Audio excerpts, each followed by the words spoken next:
Cool. Okay. So welcome to one of our Homebirth Awareness Week webinars. I am Rebecca Bell.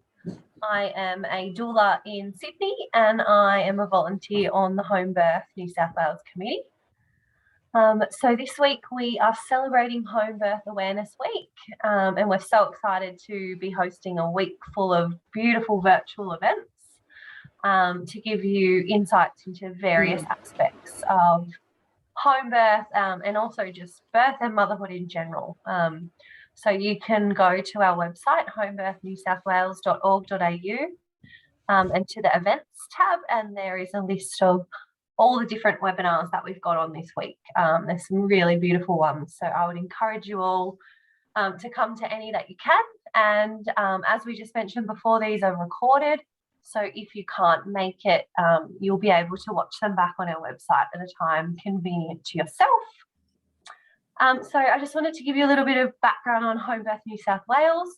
So we are a not-for-profit organisation run by committed, passionate volunteers who are dedicated to educating and supporting women who wish to give birth at home.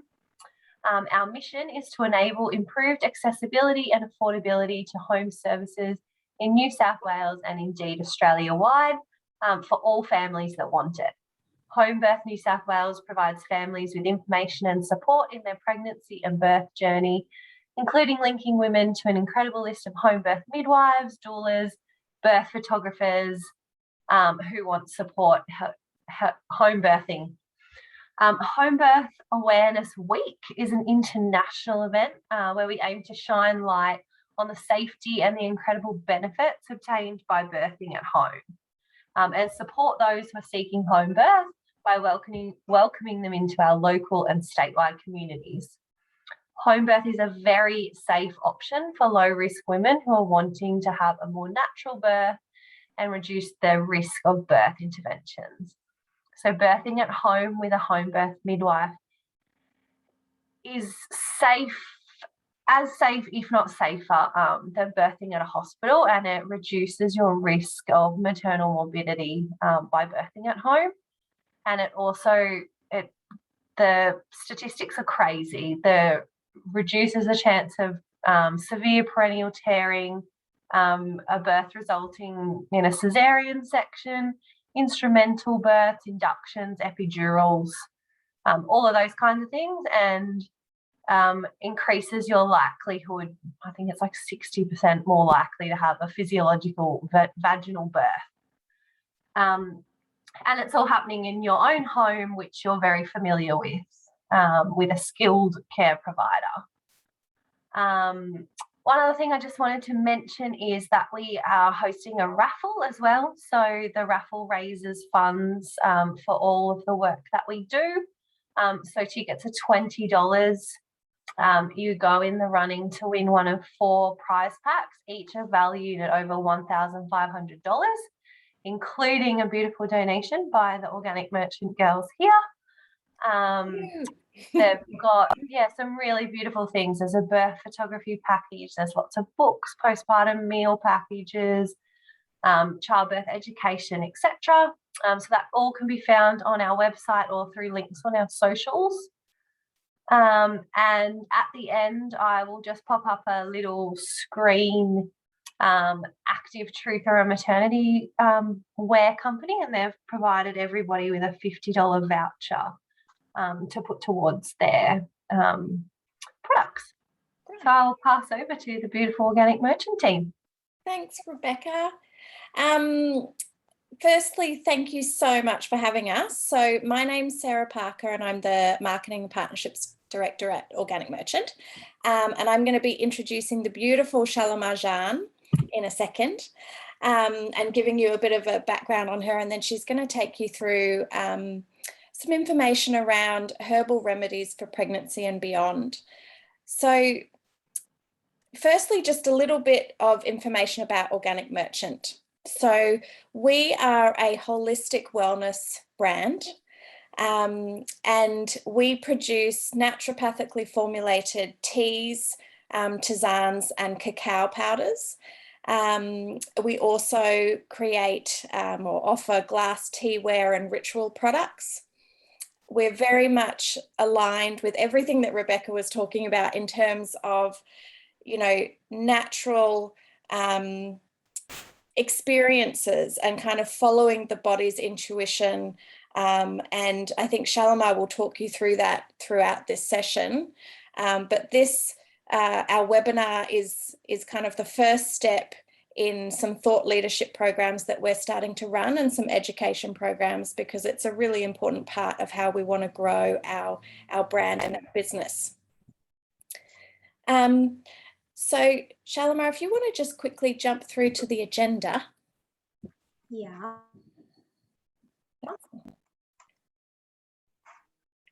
So I'll just tell you guys a little bit about what we're going to go through today. And we're going to have a Q&A session at the end of it. But Shalimar's going to take you through a history of herbal medicine, and what herbs and plants are safe to consume during pregnancy. We're going to talk about each trimester, and then also postnatal care, and how to make some nourishing teas, and also some of the safety information that you need to know about. So let's jump straight into it. I want to give you a bit of a background about Shalimar herself. And the reason why I'm introducing her is because she's very humble, and she never says, she never gives herself enough credit. So I wanted to just kind of share how amazing she is.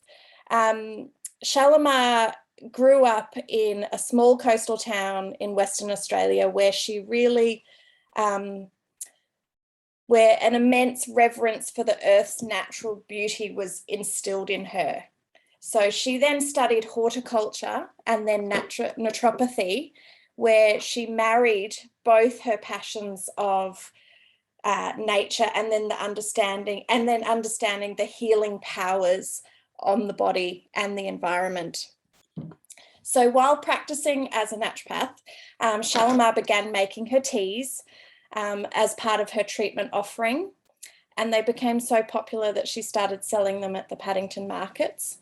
And this kind of coincided with her own birth story that I'm sure she'll share about her 2 children. But it also kind of launched her brand and instilled the joy of creating and storytelling behind each of her tea blends. And so she was able to create this story and also develop flexibility and building her own business at the same time as having children. And that's how the story of Organic Merchant began. She now runs a team of 10 people, and her teas are sold in about 500 stores worldwide, wholesale. And we also have a very growing e-commerce business online. The brand stands for people, planet, and purposefulness. And so tonight is that next phase of taking Organic Merchant into that journey where Shalimar can share her expertise and help you all develop your own wellness experience. So over to Shalimar. Wow, thanks, Sarah. So yes, I just wanted to say thank you very much for joining us tonight. It's really exciting to share this space with you all. So I've been a naturopath for about a decade now, and actually a bit longer. The business is about a decade. And so yeah, it has been a wonderful journey, and I really look forward to kind of sharing some of the bits and pieces that I've learned along the way. So I think we might just start with, I guess, a little bit of history. So herbs have been used to alleviate discomfort and treat common problems arising in pregnancy and childhood, dating back some 5,000 years to ancient Egypt and beyond. So most of what we currently know about herbs during pregnancy is based on a significant body of historical, empirical, and observational evidence collected throughout the centuries from many different cultures.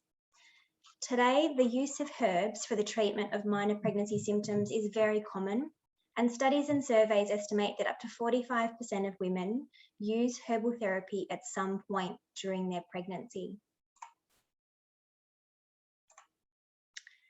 The pregnancy and birth can be, and is for most women, a wonderful experience. It can be a time of wondrous health and glowing skin, luscious hair, and high positive energy. However, it can also be accompanied by such conditions as morning sickness, digestive issues, heartburn, constipation, fatigue, difficulty sleeping, and anxiety. So all of this can kind of make the expected mother feeling decidedly uncomfortable. Whereas safely using herbs to help overcome some of these minor discomforts can be a gentle way to sustain good health of both mother and child for continued enjoyment and benefit of both. So it's really important to be aware of some of the safety issues when using herbal medicine in pregnancy, because not everything that is natural is safe for pregnant mothers. It's important to be cautious and to use only those herbs with good safety profile. So there are numerous safe and easily available herbs for pregnant women to use under certain conditions. For example, ginger, nettle, echinacea, raspberry leaf, just to name a few. There are also herbs that should be avoided altogether, which we'll discuss towards the end. There are multitudes of benefits from drinking herbal tea during pregnancy and breastfeeding.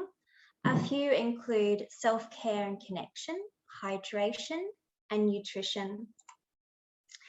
So a healthy pregnancy can be a time of great joy and energy.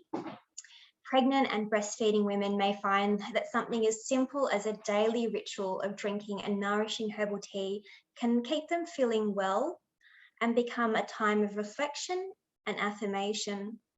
This gentle demonstration of self-care can also empower women's insight into the evolving relationship with their body and the life growing within. Unlike coffee and regular tea, herbal teas are refreshing and hydrating. Pregnant and breastfeeding women are advised especially to ensure that they remain hydrated throughout the day, as dehydration can lead to a number of health problems, including constipation, hemorrhoids, nausea, skin problems, headaches, and swelling. So while there is no replacement for water, drinking 2 to 4 cups per day of tea will keep you hydrated, as well as the other added health and nutritional benefits. So many teas provide nutrients such as magnesium, calcium, and iron. And nutritive teas that are known to be safe and can be consumed in moderate amounts include things like alfalfa, nettle, dandelion, and rose hips. So alfalfa is a really mineral-rich herb, specifically in relation to iron. Similarly, nettle is a great all-round pregnancy tonic. It's also high in iron, which is very important for minimizing things like anemia, which can be quite common in pregnancy. Also very nutrient dense is dandelion, and dandelion is a really gentle support to the digestive system, especially in regard to morning sickness and indigestion. So rose hips make a wonderful cold brew or iced tea, abundant in naturally derived vitamin C, to support the increased demands of the mother's vascular system. Vitamin C is really important, and it also helps with the uptake of iron. So these are 4 really lovely herbs that are generally safe and can be enjoyed throughout the pregnancy.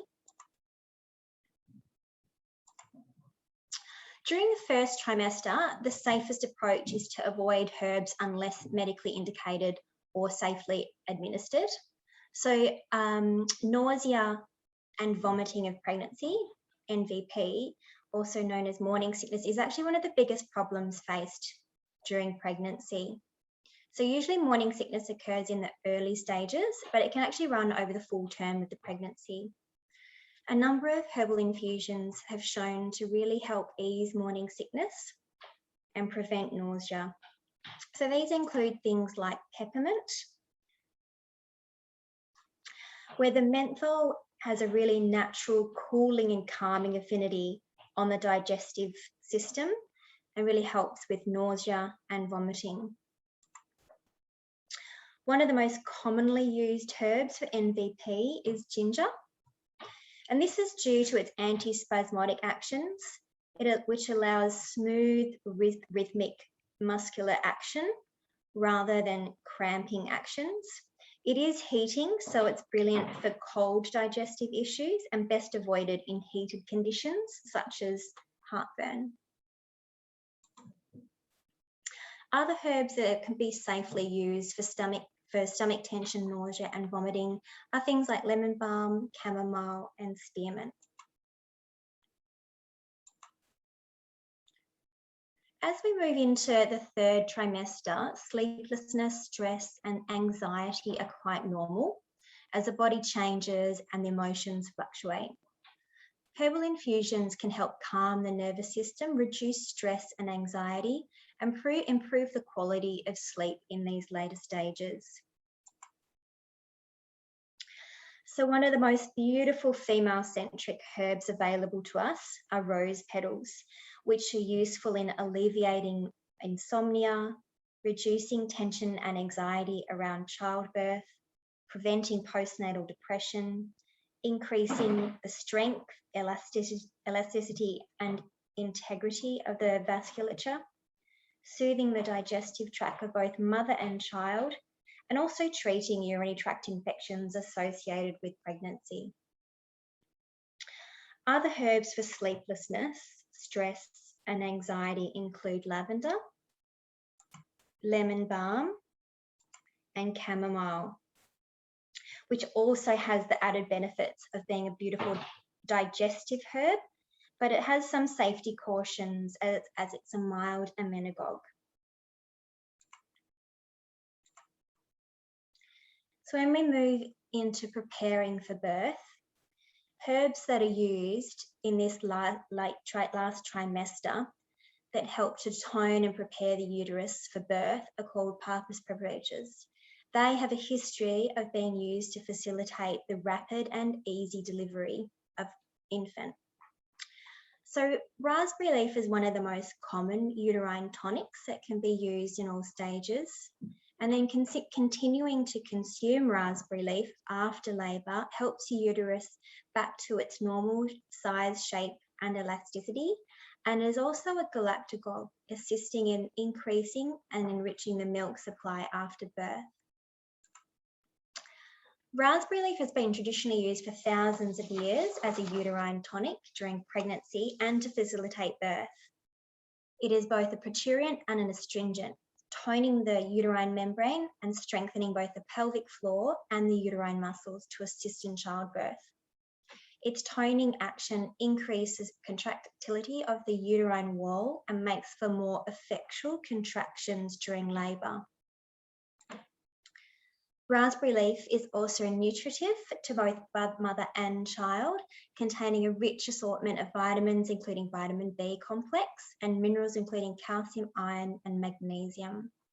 It's also great for boosting the immune system and fighting infections. And studies have shown that women who take raspberry leaf have a reduced incidence of birth interventions. So research has found that women who drink raspberry leaf tea towards the end of their pregnancies had a shortened labour. Findings also suggest that women who ingest raspberry leaf tea may be less likely to receive an artificial rupture of their membranes or require caesarean section, forceps or vacuum birth than women who do not consume raspberry leaf. So postnatal care is vitally important and often forgotten aspect of motherhood. There are numerous considerations for postnatal care, and just a few of them include rebuilding vitality and energy, supporting involution of the uterus, and encouraging healthy milk supply. So strengthening spices have long been used for weakness and tiredness of giving birth.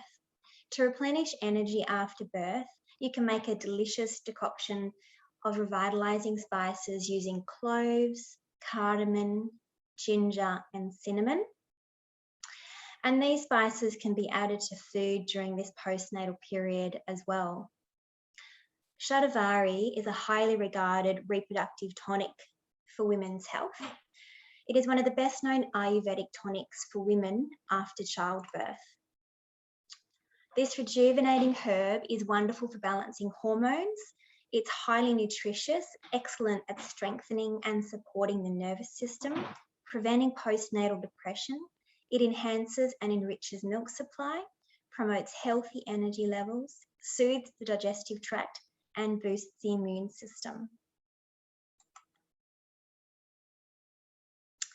So after childbirth, the uterus begins a process of involution as it contracts down and returns to normal size. Complete involution takes about 8 weeks, but occurs predominantly during the first 2 weeks after delivery. And these contractions can be so intense that they resemble the pains of childbirth.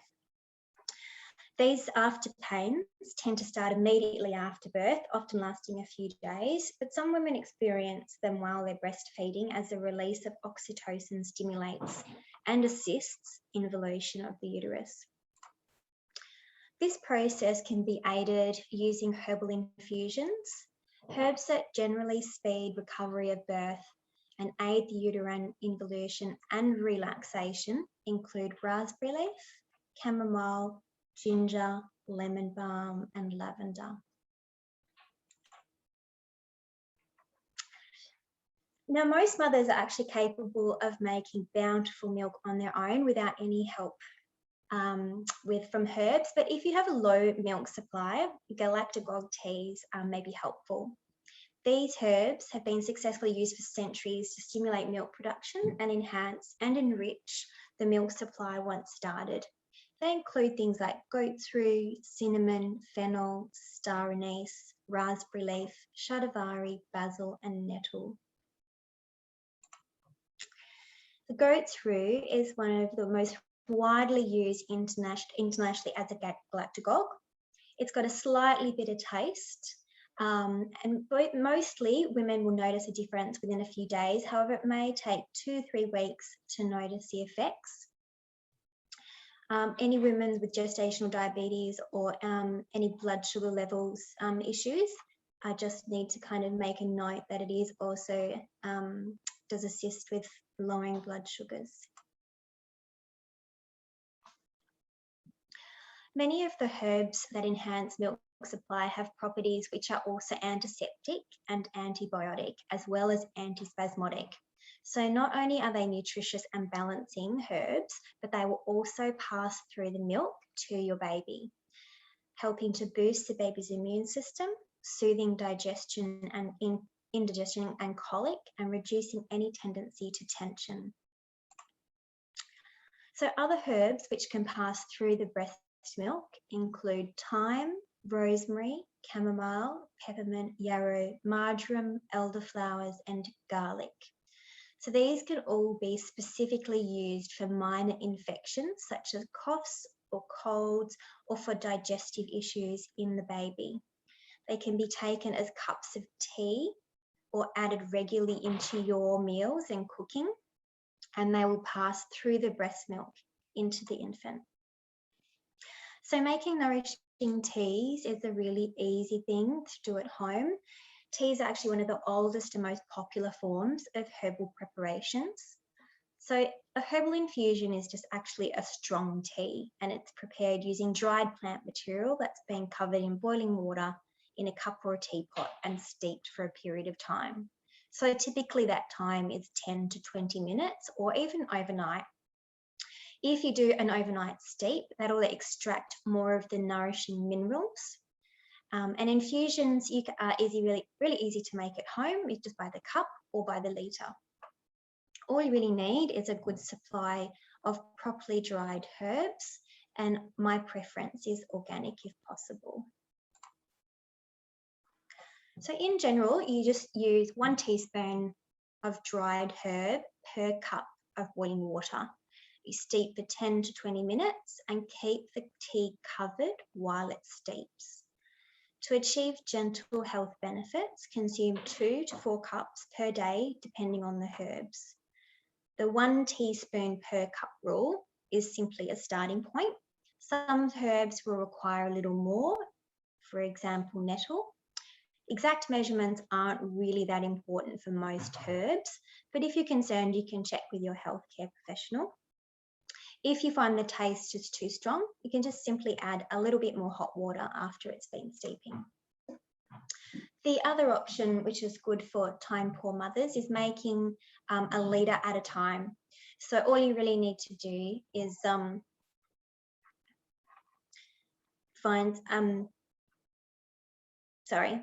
making one is providing you a strong dose of herbs, and then you can just conveniently sip that through the day. So it's really easy to make. You can just get these nice canning jars, a really great way of brewing them at home because they're about a litre and they can hold a 1 day's supply. The other thing that's really good about them is they don't break when you're adding the boiling water, and they have a nice tight lid. So it's going to trap all those nice volatile oils in the tea. So to make a 1 litre infusion, you generally take 30 grams of dried material, and you can use either kitchen scales. So then you just place those herbs in the jar, cover with boiling water, or you can place the herbs in a pan of cold water, bring that to the boil, and then pour it into the jar and cover it. So these delicate volatile oils are really easily lost in the steam. And so that's why it's important to keep a lid on and keep the tea covered while it's steeping. So this is a similar time frame. You can steep the herbs for 20 to 30 minutes as a general guide. Then you strain and store in the fridge, and then consume a cup at a time. They can just be sipped cold directly from the fridge, or you can add a little bit of hot water. So that volume, that 1 litre volume after straining, that is a daily dose. Don't generally drink it all at once, but you can just drink that in 3 to 4 doses throughout the day. So there's some really pleasant tasting herbs such as lemon balm, hibiscus, spearmint, chamomile. These can be brewed overnight as they don't go bitter. As to some of the nutritive herbs such as nettle and alfalfa, those can also be brewed overnight, and that you will extract more of the mineral content by doing so. Just as a general rule of thumb, I try and use glass when I'm steeping anything and avoid copper, aluminium, or any plastic containers, and don't ever microwave the herbs to heat them up. Just either add hot water or bring them up to simmer again. So while herbs are natural, not all herbs are safe to use during pregnancy. Many contain constituents that can cause miscarriage or premature birth, or jeopardize the fetus or the mother's health. So it's important to be cautious. Even when using true and tested herbs that we've discussed, it is best to begin with small quantities, gradually increasing the dose if appropriate and no adverse effects occur. Chamomile, for example, it's a member of the aster family. Ordinarily, it's considered one of the safest herbs, but an individual allergic to ragweed may also have a reaction to chamomile. It's also important to follow the dosage guides for each herbs, as digestion slows during pregnancy, so substances tended to remain in the digestive tract a little bit longer, and their effects may be heightened and longer lasting. The idea that more of a medication, including herbs, is better can be a dangerous fallacy, especially during pregnancy. So the lowest effective dose is usually the best. This is a representative list of herbs to avoid during pregnancy. It's not exhaustive, but they should definitely be avoided. If anyone wants to, we can forward this list to anyone that's interested. Just reach out. And that's me coming to the end of our presentation. So we're just moving into questions. Q&A. It's Q&A time. So it was, thank you so much. So there's obviously lots of information there, And so now, you know, please feel free to ask away. As I mentioned, Shalimar is a naturopath and can go into a little bit more detail around some of those herbs or some of the terms that she was using and the science behind them, if you'd like to know. So has anyone got a question? Oh, Jess. Josie, hang on. Sorry. Jess has just asked, you said raspberry leaf tea is safe during all trimesters. Is that correct? Yes, but the first trimester, like herbs are pretty much, in that first trimester, it's best to kind of steer clear from intaking any herbs unless it's indicated. So it is generally safe, like say you're on, because it's a wonderful uterine tonic, you actually may be on it while you are not pregnant. And therefore, you know, like to help you get pregnant, because it's helping to balance and tone your uterus and your hormones anyway. And so then if you get pregnant, you would probably stop taking your herbal medicines in that first trimester unless indicated, like say you had terrible morning sickness and so you're going to take the ginger and peppermint. And then once you kind of pass through that first trimester, you can start back with the raspberry leaf. It is typically started in the last trimester.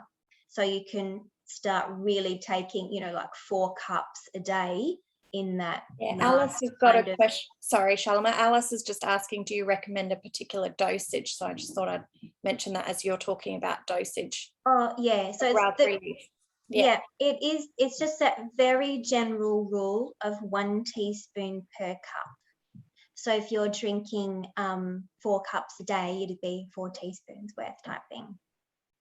And I know you mentioned, I think, previously to me, in those last few weeks before birth, how many cups can you have in total of raspberry leaf tea? Yeah, that would be about the 4.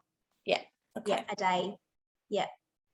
And you'd probably, you know, like you might kind of start 3 months in, and you'd probably, I would never have been coordinated enough to kind of like be having 4 cups a day then, but you know, you might be just doing 1 cup, 2 cups, and then in that kind of 2 months off, you might do 2, 3 cups, and then 1 month off, you'd be definitely doing your 4 cups.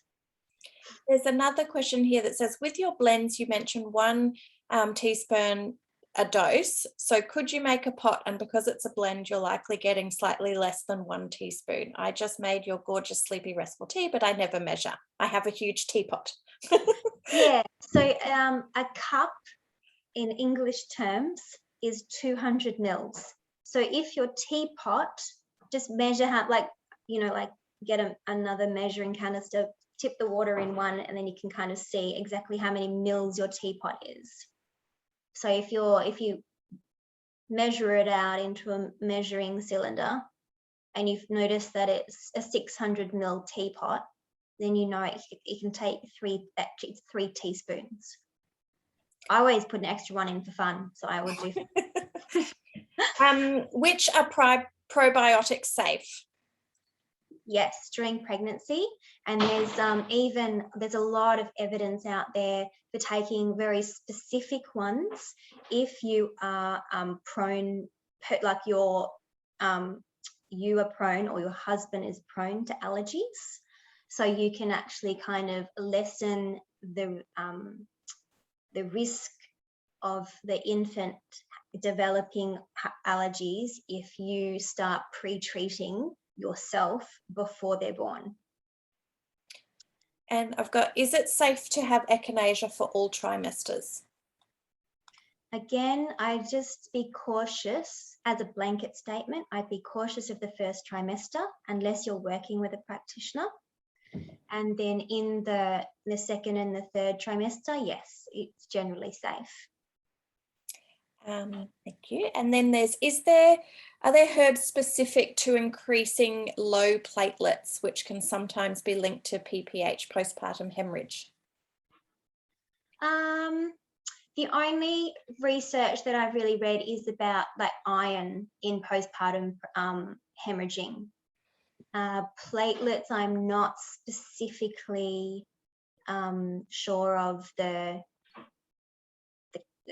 pathways that it is involved in. Mm-hmm. But yeah, iron is super important. And one of the tricky ones, because when you supplement with iron, it can cause a lot of digestive issues. And when you're already, you know, fully termed, you already have digestive issues as well. So that's the nice thing about nettle, that like the nettle and the alfalfa and the rose hips, because you've got the natural iron in there, and the vitamin C from the rose hip is going to help with the uptake. So yeah, because it is quite, going into labour with anemia increases your risk of postpartum hemorrhaging. And that's why they make you, like the doctors are quite adamant about making you have iron tests in that last kind of couple of months. Okay. And then Jess has just asked, she's heard that oat straw is good for pregnancy. Yeah, it's another really beautiful nutritive herb. So lots of irons and lots of vitamins and minerals and stuff. And nice and relaxing too. It's one of those nervines, so it just helps to calm any anxiety or stress as well. Great. Alice has just asked if you can expand a bit more on the idea of treating allergies. Are there particular herbs that are good for that? That was in relation to the probiotic, and I think it's a probiotic, it's like LGG or something like that. That a few different companies put them out there. I can get back to you if you want to email us which ones specifically you can get. Most of them you could probably just walk into a pharmacy and ask for a specific one, and if you have any issues just ask your naturopath and they can write like a little script. But yeah, there's some good research, and it's not current, like I did it 8 years ago, so there's a lot, you know, it's quite in there. But also, like, you know, vaginal birth is really quite important for that, and making sure that you have a really nice, healthy internal vaginal biotics, because that is the first dose they get. So when you have a natural vaginal birth, you know, like you're kind of filling all of their little crevices in their little bodies with all the biotics that they need to auto-populate themselves.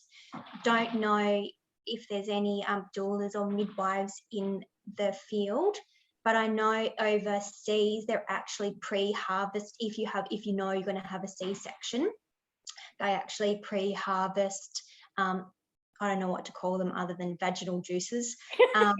But yeah, so that they can then kind of coat your baby with them after the birth. Yeah, so, some people put it in their birth plans now.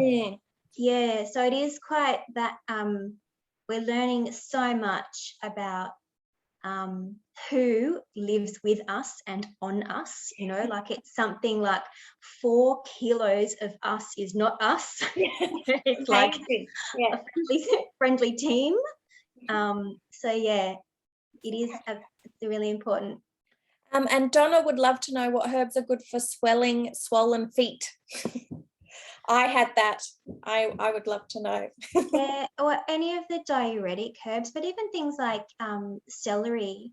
So you can just do a nice celery and cucumber juice, things like that. Diuretic herbs are things like the dandelion leaf, so the top portion of the leaf. They're really nice. But yeah, diuretics, natural diuretics. And then anything that's going to help with the integrity of the vasculature, because what it is that the pores of the cells are splitting open and allowing the plasma to go in places that it shouldn't be, and it's not staying inside, like it's not strong. The integrity of the cell walls aren't strong. So that's things like your vitamin C and all your bioflavonoids and even good fish oils, because a cell membrane is the polarity between the oils and the proteins. So Actually, yeah, there's a few things there. That Jess has just asked, are there any herbs that shouldn't be infused together? Shouldn't, because they will synergistically become bad for you or don't taste good. Both, I think. The The first one Jess said. No, I think not taste in is general. important too. I think taste is important. And the beauty of herbs is that they do, for the most part, work synergistically. Like the accumulative effect of using more than one herb is more beneficial than just using one. So, I've never actually really thought about like I can kind of get where you're coming from, like in terms of, is taking two different medicines, like where they'll counter interact. So there are no contraindications for mixing different herbs, but there possibly is contraindications if you're on medication and having herbs. Yeah, okay. Emily's just saying that she needs to get onto her ginger because her nausea is wild. Poor thing. Yeah, I remember that just well. be mindful about because the ginger one is also heating.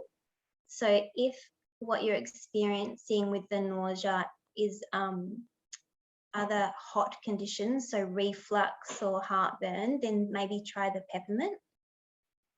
And vice versa, like the peppermint is really cooling. Awesome. Are there any other questions that you guys have had? And feel free if you want to ask Shalimar directly rather than, oh, hang on. Or you can send us an email. Yeah. Yes. So Donna, again, would you like to speak? Do you want to ask this question if I unmute you? There we go. Yeah, sure. Might be easier. Yeah, I've been drinking raspberry leaf tea from about 36 weeks, and I've just been increasing the cups as the weeks get on. But now that I'm thinking about it, I'm kind of missing out on, the iron from the nettle and the alfalfa, and there was one other one, but I've gone baby brain on that. Do you have like a mixed blend? Because I do get bouts of heartburn here and there, and also the swollen feet. So do you have like a mixed blend for that? I know I could go on your website. Yeah, we have one with the raspberry leaf and the nettle and the rose petals and the shatavari. Yes, those were the ones. Yep, rose. That one has one is called Mother Nature. Okay, cool. Of course it's called that. That's lovely. Mother Nature. Write that down. Okay. And you can get that from our website, which is organicmerchant.com.au, and there's a little picture of it on the screen there. So that's our raspberry leaf blend, but Shalimar's introduced some of those herbs that she was talking about, just as you say, just to complement the raspberry leaf on its own. Okay, thank you. That's all right, you're welcome. Did you want to ask something else? No, I was like, can you expedite it a bit quicker? But I will. I know, it needs to get there express delivery. Oh my gosh. The nice thing is that you can continue to have it, like it's not just well, that's right, yeah. Yeah, it's not just for preparing you for birth, because there is that 8 weeks after birth where your uterus has still got a big job, like it's got to come down and settle back into its home, where it's once upon a time home. So you can continue to drink it. Yeah, that's true. Exactly. I kind of stop as soon as the baby's out. I'm like, yep, we're done with that. But I think third time round it would be really good for me to keep drinking it. Absolutely. Yes. Yeah, and it's really nutritive as well, and it helps with breast milk, and Thank you. I think it's often they have a sale. Oh yeah, we have got a sale on at the moment. Thanks, Rebecca. So all the tea is 15% off. So it's a good time to order. I was going to say that just that postpartum care is really a time that a lot of people kind of forget. And it, you know, it's really important to nourish and care for your body after the birth. There is a question, Shalimar, from Preeti about if you can share some herbs for premenopause stage, that next phase. Yeah. So that is another topic that we will probably do something similar on. But there are lots of herbs. Shatavari continues to be a really beautiful herb throughout the course of a woman's cycle. And then things like Don Quai and Chase Tree and White Peonia and Licorice and Bulipurum. There's lots of different things. And it's almost the best thing to do is to kind of get a blood test and work out which, because it's a dance of hormones, it's good to kind of find out your personal biochemistry and what your hormones are doing, because that way you can specifically formulate the herbs or put them together for your fluctuating. And different women have different symptoms as well. So things like if there's night sweats, then Sisyphus is really beautiful. If there's like lots of anger or heated or digestive issues, then there's some really beautiful liver herbs. So it just depends on the expression for you and for what's coming up. So sometimes it's a high estrogen, sometimes it's low progesterone. It depends, but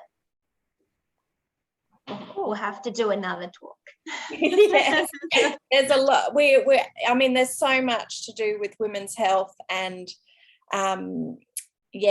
so we have one of the things that you guys might be interested in is that Shalimar offers a tea recommendation.